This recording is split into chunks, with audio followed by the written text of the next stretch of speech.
2 دفعہ اللہ 2 دفعہ. تو وہاں جو کام کر رہے تھے مستری وہی ملتان کے تھے. اور میں نے کہا ایک پتھر تو دے دو. میں نے کہا شرطا مریشی شر سے اوپر کھڑے شرطا مریشی. تو بڑی احتیاط کر رہے تھے. سارا کچھ وہ بیگوں میں بند کرتے تھے, پھر آگے باہر ریڑیاں سے ان پہ لاد کر پتہ نہیں کہاں جا کے اس کو وہ دفن کر رہے تھے. تو میں نے کہا پیر نہ لک مارے نو میرے میں دور میں سینٹر میں بیٹھا دعا مانگ رہا تھا. تو اس نے ایسے لات ماری تو 2-3 پتھر لڑک کے میرے پاس آ گئے. تو شرطا کب تک میری طرف دیکھتا, جب اس نے تھوڑا سا دائیں بائیں دیکھا تو میں تینوں اٹھا کے جیب میں ڈال لی. وہ میرے پاس پڑے ہیں اب بھائی. اور وہ لکڑی کے جو ستون تھے ان کو ایسی دیکھتے دیکھ کے بہانے میں نے سے انگلی ماری, وہ بالکل خست ہو چکے. تو ایک اتنی بڑی لکڑی ٹوٹ گئی, وہ بھی میں نے دبا لی اپنی ہتھیلی میں اور وہ بھی چھپا کے لے آیا. تو یہ دونوں چیزیں کی سوغات مجھے ملی.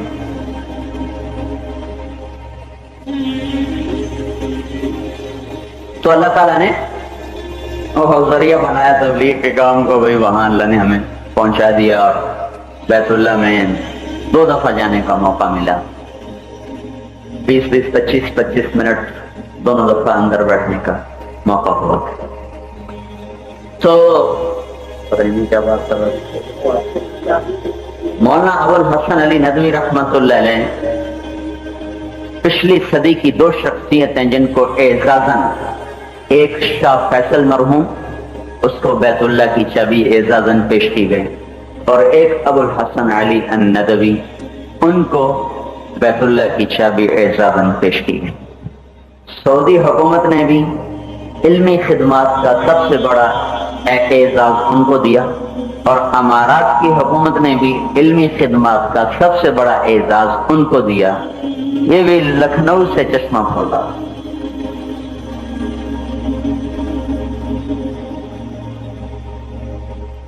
مولانا اسماعیل صاحب رحمۃ اللہ علیہ کے 2 بیٹے تھے, ایک محمد الیاس, ایک محمد یحییٰ. محمد یحییٰ باپ ہیں مولانا زکریا صاحب رحمۃ اللہ علیہ. تو مولانا اسماعیل صاحب یہ نظام الدین کی بستی میں مسجد میں کام کرتے تھے, یعنی وہاں امامت کرتے تھے. ان کے 12 گاؤں تھے, 12 جو چھوڑ کر اس بستی, اس مسجد میں آ کر, جنگل میں آ کر بیٹھ گئے تھے اور وہاں اللہ اللہ کرتے تھے. اور میواتی جو راستے سے گزرتے تھے ان کو 2 آنے دے کر مزدوری کے بہانے مسجد میں لاتے تھے, اور انہیں سارا دن نمازیں سکھاتے, اتحیات سکھاتے, وضو سکھاتے, کلمہ سکھاتے. ان سے کہتے بھائی 2 آنے مجھ سے لے لو, دلی جانے کی وجہ کام میرے پاس کرو. اس طرح وہ یہ کام کرتے تھے. مولانا الیاس صاحب کا تعلق میوات سے ابتدا میں نہیں, ابتدا میں باپ کا تعلق ہوا. تو وہ ان کو لاتے, 2 آنے مزدوری دیتے, پھر ساتھ کام کرو, پھر یہ ان کو. تو گھر جا کے کہتے بھائی بڑا سوکھا کام میرے, بس تھوڑا اونٹک بیٹھک ہے, 2 آنے مفت کے مل جائیں. اور نماز اونٹک بیٹھک ہے. ان کا انتقال ہو گیا. تو مولانا محمد صاحب ان کے بڑے بیٹے, پہلی بیوی سے, وہ انہوں نے کام سنبھالا, پھر وہ بھی فوت ہو گئے. اب میواتی تنہا, مرکز خالی, مسجد خالی. تو یہ آئے سہارنپور مولانا الیاس صاحب کے پاس کہ آپ چلیں اور وہ جگہ سنبھالیں. تو انہوں نے ان کو ڈانٹ دیا, خبردار میرے پاس آئے. تو وہ بڑے پریشان مسجد میں بیٹھے تھے. میں نے پوچھا کیا ہوا, کسی نے پوچھا کہ یہ قصہ ہے, کہ ان کے پیر سے بات کرو, ان کا انکار نہیں کریں. مولانا خلیل احمد صاحب سہارنپوری رحمۃ اللہ علیہ, بذل المشہود کے مصنف, بذل المشہود. بیچ میں بات آ گئی. مولانا بہت بڑے مناظر تھے, کوئی ان کے سامنے ٹک نہیں سکا. جس کے سامنے بھی آئے گا اس کو بھاگنے میں آتی نظر آئی. تو عربی تو دینی علوم سے فارغ ہونے کے بعد عربی میں مہارت حاصل کرنے کے لیے لاہور تشریف لائے۔ اورینٹل کالج ہوتا تھا لاہور میں، اب بھی وہاں ایک عربی کا ماہر پروفیسر تھا، 1 سال اس کے پاس رہ کر عربی ادب سیکھا، عربی لغت میں مہارت حاصل کی۔ وہ شیخ تھے مولانا الیاس صاحب، تو میواتی ان کے پاس روتے ہوئے چلے گئے، جی ہم تو مارے گئے، تو آپ مولانا الیاس ہو گئے۔ تو انہوں نے ان کو بلایا، کبھی تم چلے جاؤ، کہا جی میں آپ کو چھوڑ کے جانا مجھے گوارا نہیں۔ تو انہوں نے ارشاد فرمایا تم 1 سال کی چھٹی لے کے چلے جاؤ، تمہارا دل لگ جائے تو رہ جانا، نہ دل لگے تو واپس آ جانا۔ چلیے ٹھیک۔ تو 1 سال کی مظاہر و علوم سے چھٹی لے کر یہ نظام الدین تشریف لائے۔ وہاں اللہ تعالیٰ نے اس بندے سے وہ کام لیا کہ پچھلی 700 صدیوں میں ایسا کام نظر نہیں آتا۔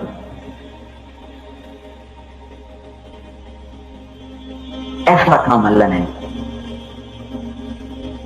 میں تو ایک طالب علم ہوں، مولانا منظور نعمانی رحمۃ اللہ علیہ جیسا محقق آدمی، یہ مولانا منظور نعمانی، ابو الحسن علی ندوی، یہ محققین لوگ تھے جن کو واقعی علماء کہا جا سکتا ہے، واقعی علم والے لوگ۔ تو انہوں نے ارشاد فرمایا کہ میں نے مولانا الیاس صاحب سے متعدد دفعہ سنا کہ ایسا کام کبھی نہیں ہوا پچھلی کئی صدیوں سے، ایسا کام کبھی نہیں۔ تو کہنے کہ میرے جی میں آتا تھا ہر داعی اپنی دعوت کو یوں ہی پیش کیا کرتا ہے، یہ ان کی خوش فہمی ہے۔ پھر فرمایا کہ اب میں بصیرت کے ساتھ کہتا ہوں پچھلی کئی 100 700 سال 800 سال میں ایسا کام نہیں ہوا۔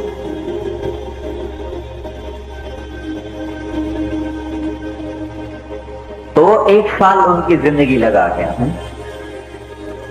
کھپ گئے اس میں تک، ٹی وی ہو گئی، جسم ویسے کمزور تھا، منحنی تھا۔ ایک رات میں 40 دفعہ مولانا عبید اللہ صاحب رحمۃ اللہ علیہ، میں نے خود گنا، عشاء کی نماز سے لے کر فجر کی نماز تک 40 مرتبہ بیت الخلا گئے، اور پھر فجر کا بیان 3 گھنٹے کا کیا، کھڑے ہو گئے۔ ایسی بے قراری اس شخص کو اللہ نے لگا دی، شرط سے جدا، مطلب اگر وہ اپنے ماحول کے مطابق کام کرتے تو تصوف میں بہت آگے چلے جاتے، بہت بڑی خانقاہ بن جاتی، مدرسے میں بہت آگے چلے جاتے، ایک اور دیوبند جیسا مدرسہ بن جاتا، تصنیف و تعلیف میں بڑے آگے چلے جاتے، بذل المجہود جیسی ایک اور شرح لکھ دی جاتی، کتابت میں آگے چلے جاتے۔ اب اللہ شاہ رحمۃ اللہ علیہ کا اس وقت توسی بول رہا تھا، سیاست میں چلے جاتے، مولانا سنن صاحب مدنی جیسے، شیخ الہند جیسے، اس وقت اس میدان کے شاہ سوار تھے۔ یہ تھے عام دینی شکلیں، دین کے کام جو اس وقت چل رہے۔ ان سب سے ہٹ کر انہوں نے گشتیں شروع کر دی، لوگوں کے پیچھے پھرنا شروع کر دیا۔ تو یہ کوئی عقل میں آنے والا یا ماحول سے اخذ کیا ہوا نظام نہیں تھا، بلکہ اللہ کا ایک غیبی نظام تھا جو وجود میں آیا۔ چونکہ اللہ کا اپنا ایک نظام ہدایت ہے، مدارس، مکاتب، خانقاہیں، کتب، وعظ، ارشاد، صحبت، یہ سب وہ اسباب ہدایت ہیں جس سے طلب والا ہدایت پا سکتا، جس سے طلب والا ہدایت پا سکتا۔ جس میں طلب نہیں وہ کیسے ہدایت پائے گا؟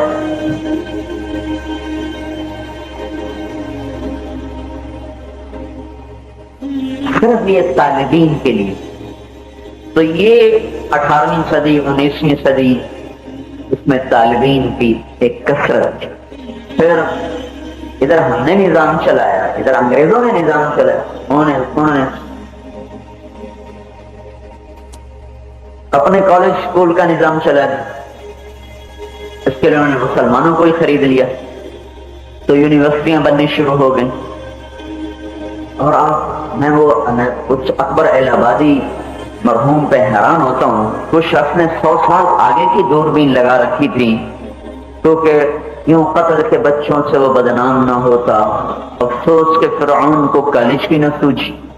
حالانکہ اس وقت تو کالج جانے والا سر پر ٹوپی، ایسٹن، کرتا، شلوار، یہ تو 1800 کچھ کی بات ہوگی. میں تو آپ کو اپنے اسکول کی بات بتاتا ہوں. 1968 میں ایک اخبار چھپا کرتا تھا، امروز ایک اخبار چھپا کرتا.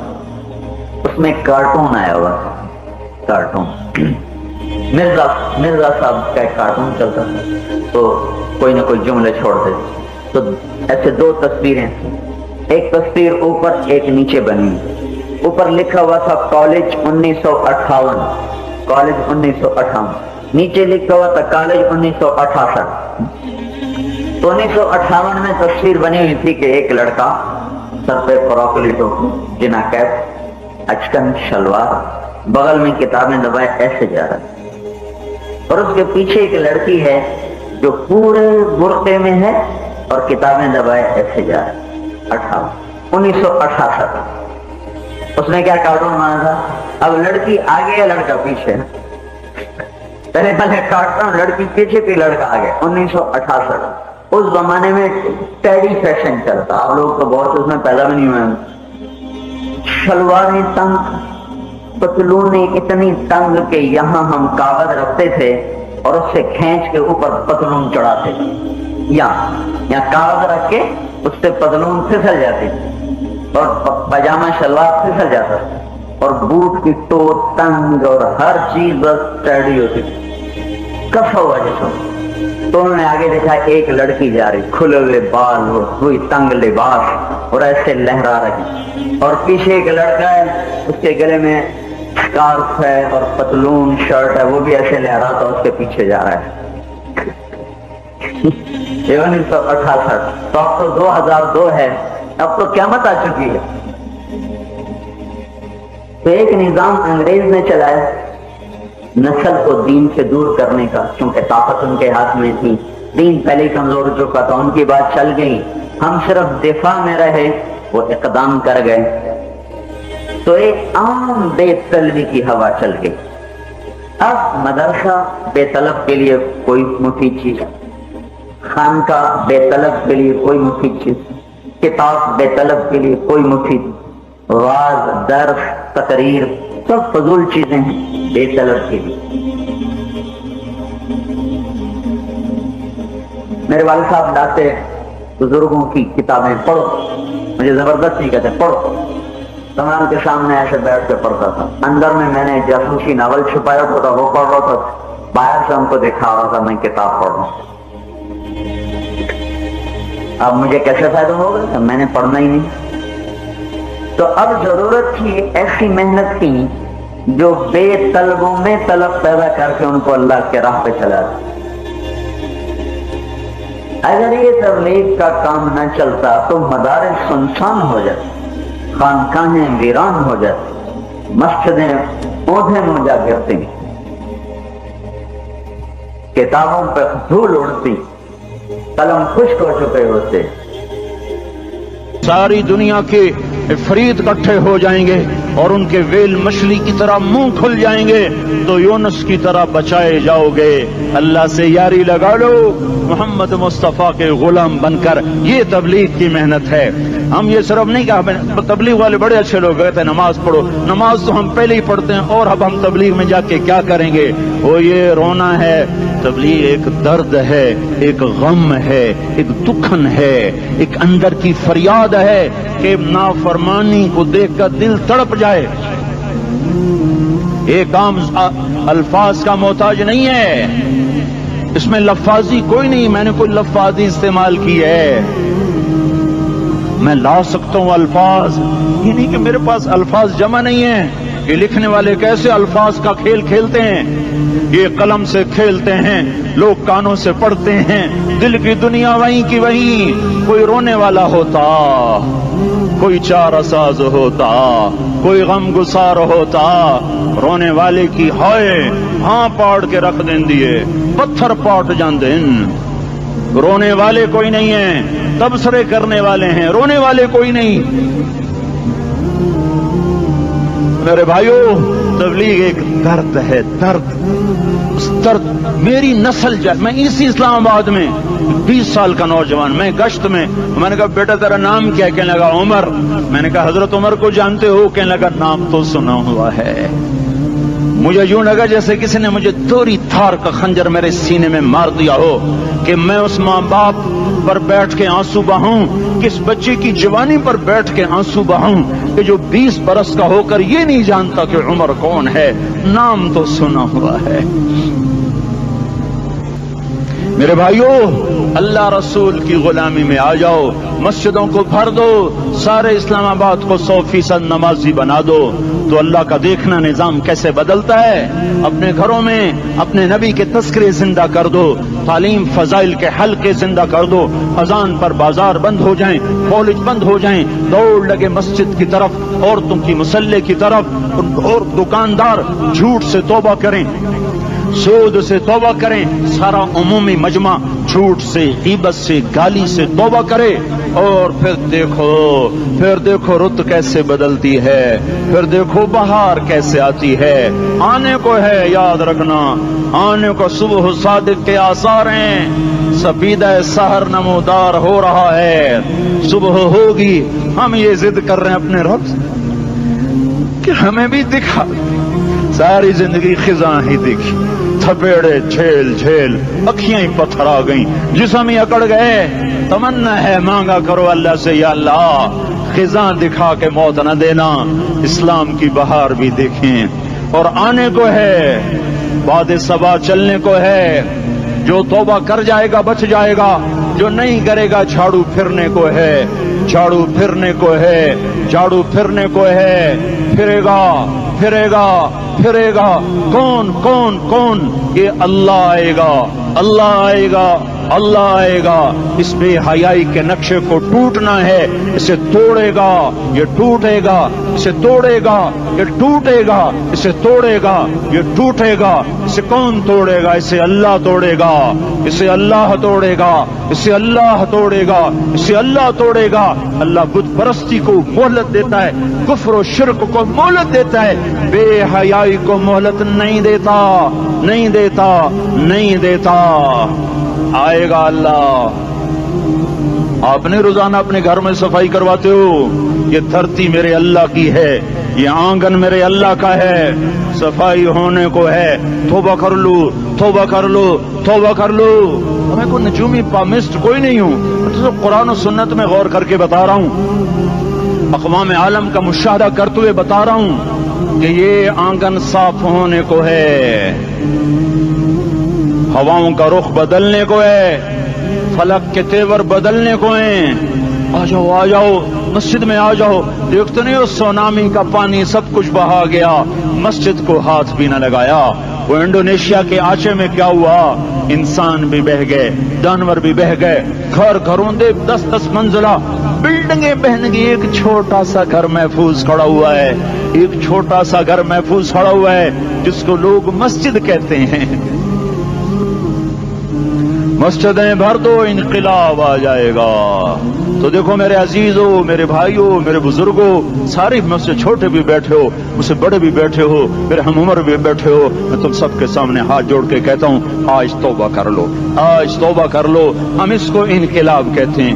آج توبہ کر لو, آج توبہ کرو گے آسمان پہ چراغ ہو جائے گا, اللہ خوش ہو جائے گا. سارا اسلام آباد تاریکی میں وہ تم چند ہزار, اور ماشاءاللہ 99% نوجوان بیٹھے ہوئے ہیں. تم یہاں سے توبہ کر کے اٹھو گے تو سارے راہوں میں فرشتے تمہارے بازو چومتے جائیں گے. جن منہ ہونٹوں سے توبہ کرو گے وہ ہونٹ چومتے جائیں گے, تمہارے قدم چومتے جائیں گے, تمہارے پیروں تلے پر بچھاتے جائیں گے. جدھر کو تمہاری گاڑیاں موٹر سائیکل مڑیں گے, ادھر رحمت کی برسات اور رحمت کی گھٹائیں چھاتی چلی جائیں گی.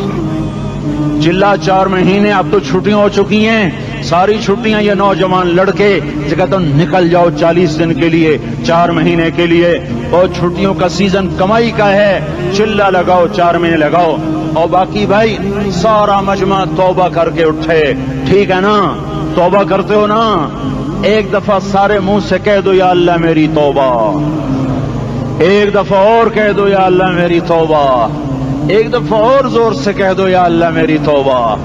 ہاں 3 دفعہ اس لیے کہلواتا ہوں کہ اندر میں اتر جائے. اندر سے بولنے لگو اگر تم نے سچی توبہ کر لی ہے، اگر سچی کر لی ہے تو مجھے زمین آسمان کے رب کی قسم تمہیں مبارک ہو، تمہارے سب معاف ہو.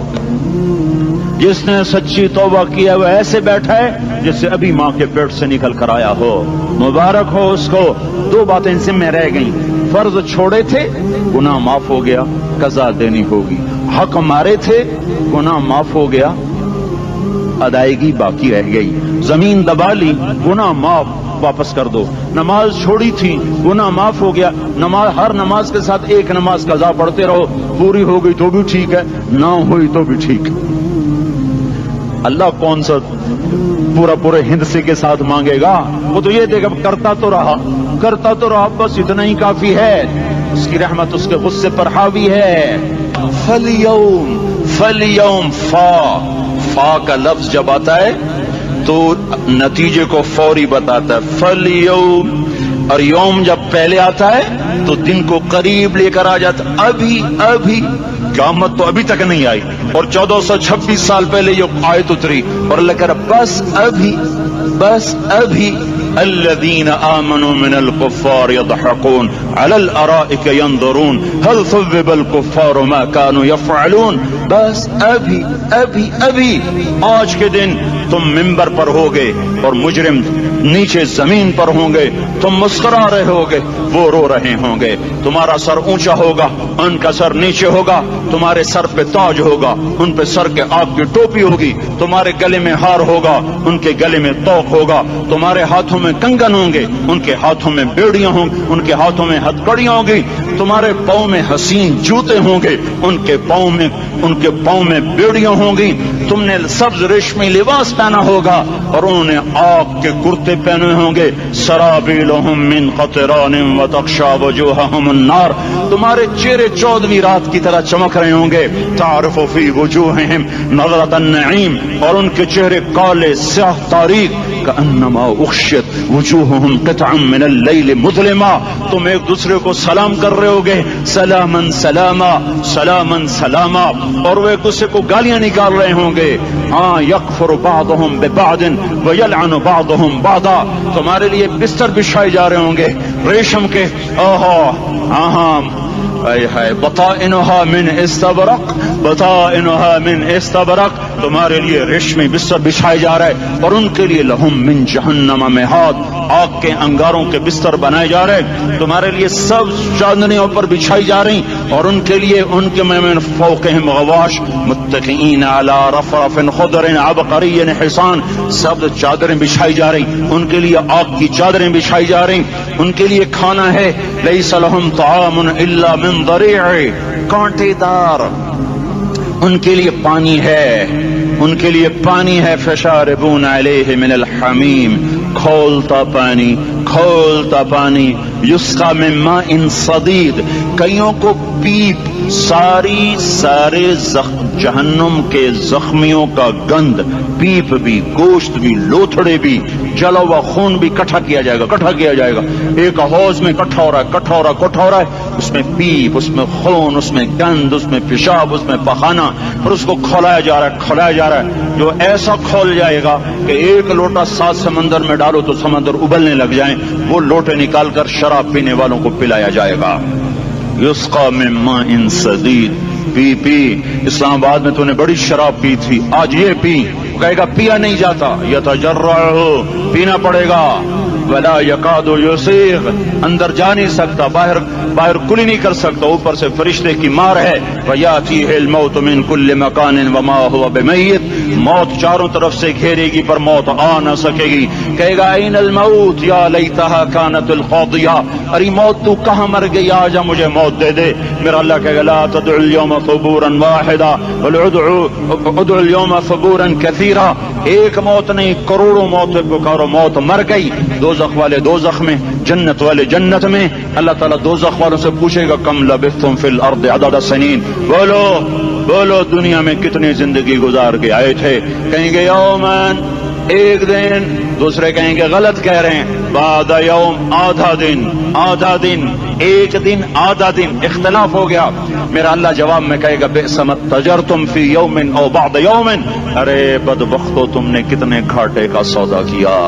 وہ دن آدھے دن کے بدلے میں بس غضب، میرا غصہ خریدا، سخط میرے غضب کو، میرے غصے کو خریدا، بنار جہنم، اور آگ کو خریدا۔ جاؤ، آج کے بعد جہنم کو تالا لگ چکا ہے، تم میں سے کوئی باہر نہیں نکل سکتا، موت ہوتی تو یہ مر جاتے۔ اب ان کی چیخ و پکار ہے۔ اور میرے بھائیوں، میں تمہیں کیا بتاؤں، پچھلے مہینے میں نے دوزخ کو خواب میں دیکھا، اب تک میرے اوپر اس کا اثر ہے۔ جب مجھے خواب یاد آتا ہے میں کپ کپانے لگ جاؤں، ٹوائلٹ میں بیٹھے بیٹھے مجھے پیشاب بھول جاتا ہے۔ میں تمہیں سچ بتا رہا ہوں، میں کوئی نمبر 2 بات نہیں کر رہا ہوں، مجھے پیشاب بھول جاتا ہے جب مجھے منظر یاد آتا ہے۔ اتنے بڑے انسان، اتنے بڑے، میں تمہیں کیسے بتاؤں کہ کتنے بڑے انسان، اور ان کو شکنجوں میں کسا جا رہا ہے، بڑے خوفناک قسم کے شکنجے ہیں، ان کے پیٹ ہیں جتنا یہ مسجد کا، یہ مسجد نہیں، مسجد اس سے بھی بڑے ان کے پیٹ ہیں، گنبد سے بڑے ان کے سر ہیں، اور کالے سیاہ ان کے چہرے ہیں، نیلی ان کی آنکھیں ہیں، عجیب قسم کا قیدیوں کا لباس ہے، اور ان پر شکنجہ ایسے سخت ہو رہا ہے، اور اس کے اندر پھس کر باہر ان کی ٹانگیں باہر نکلی، جیسے وہ کسی چیز کو جو کرش کیا جائے تو نیچے گرنا شروع ہو جاتی، ان کی ٹانگیں پھیل کے باہر نکل رہی ہیں، اور ان کی چیخ و پکار ہے۔ اوپر سے لوگ نیچے گر رہے ہیں، بڑے ان کے بال ہیں، بڑی ان کی مونچھیں ہیں، داڑھی ان کی صاف ہے، پتلون شرٹیں انہوں نے پہنی ہوئی ہیں، اور ایسے دھڑم گر رہے ہیں، ایسے چھوٹے ایج بنے ہوئے ہیں۔ وہ کسی ایک کو پکڑتے ہیں ٹوٹ جاتا ہے، دوسرے کو پکڑتے ہیں وہ ٹوٹ جاتا ہے، تیسرے کو پکڑتے ہیں وہ ٹوٹ جاتا ہے۔ وہ نیچے ایسے خوف زدہ نظروں سے آپ کو دیکھ، ایسے ان کی آنکھیں پھٹی، وہ یوں آپ کو دیکھ رہے ہیں، اور وہ جا رہے ہیں دھڑم، اور آگے اس کے شعلے لپک رہے ہیں۔ بندر بنے ہوئے انسان ہیں، عجیب و غریب ان کی خوفناک آوازیں ہیں، اور ان کی چیخ و پکار اور چنگاڑ ہے۔ ادھر سے جہنم کی آگ کی اتنی خوفناک آواز ہے کہ کان کے پردے پھٹتے ہیں، اور یہ تو صرف خواب ہے، ادھر سب کچھ ہو رہا ہے، اللہ کی قسم ہو رہا ہے۔ او میں اپنے بھائیوں کے آگے ہاتھ جوڑتا ہوں، تم اکثر نوجوان بیٹھے ہو، تمہیں اللہ کا واسطہ دیتا ہوں، اللہ کی مان لو، توبہ کر لو، اس کے بغیر ہم ٹھیک نہیں، ہمارے حالات نہیں بدل سکتے۔ حکمرانوں کو گالیاں مت دو، فوج پولیس کو گالیاں نہ دو، گالیاں دینی ہے تو اپنے آپ کو دو۔